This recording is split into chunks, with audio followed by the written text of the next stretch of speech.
Confessor when he ascended the English throne. In the years before the House of Wessex regained the throne of England, Edward's court had been the centre of all things English, and my father had chosen his bride to give himself a little more credibility and a link to the English crown.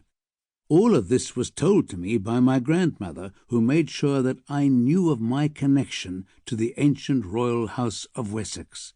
She never for one moment implied that I might become someone who would rule, but she instilled in me a belief that I should do all in my power to support the House of Wessex.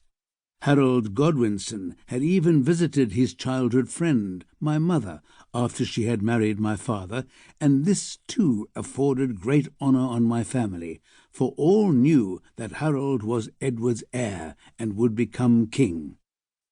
The protection afforded to me by my grandmother was only available within the confines of the wooden hall in which we lived. Father spent much of his time down the road at Jorvik and the court of Northumbria, where he could plot and plan with the other thanes. The farm was managed by Oswin, the family steward, but he walked warily around my brothers, huge warriors who strutted around, armed to the teeth whenever father was away, which was most of the time. Once I was outside, I was fair game for my brothers. Egbert and Edgar were warriors, and fortunately rarely around, but Edward, just 12 years older, more than made up for that. He took great delight in hurting me whenever he could. This was frequently in the form of violence, but perhaps even worse, it was his words that hurt me the most, for I grew to shrug off the blows and smacks, but the words drove themselves insidiously into my soul.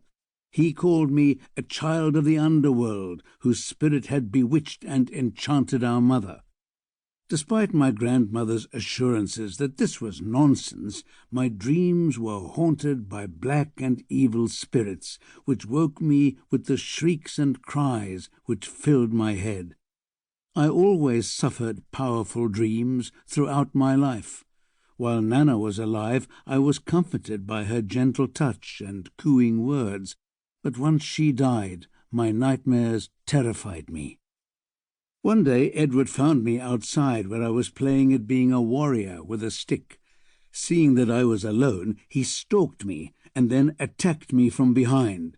His punches rained into my side and bloodied my nose.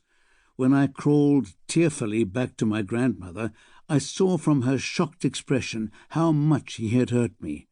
For her, this was the last straw. It was many years later that I found out that my grandmother had then sent for her son, my mother's brother, Aethelward, to be a protector for me. I did not know that she had seen her own imminent death, and had done the only thing she could, find someone to look after me as she had, through the love of my mother. I can still remember the day Aethelward limped into the yard at the farm. I was coming up to 7 years old and filling out. My uncle had the world-weary look of someone who has seen life and suffered, but who could face any adversity the fates threw at him. He dragged a left leg and used a spear as a walking stick. The round shield at his back and the sword hanging from his side marked him as a warrior, and even my brother Edward was impressed by his scars. His face showed that he had been wounded in places other than his leg. The scar running from his mouth to his chin gave him a strange lopsided grin. In another man it might have given him the look of a fool, but the green eyes, which were the same colour as mine and my grandmother's, glared out to defy anyone to comment adversely. It was his eyes that made me love him, for my eyes were the same colour, whilst my father's and brother's were blue. It was another of the many differences between us, and had been a cause of many comments.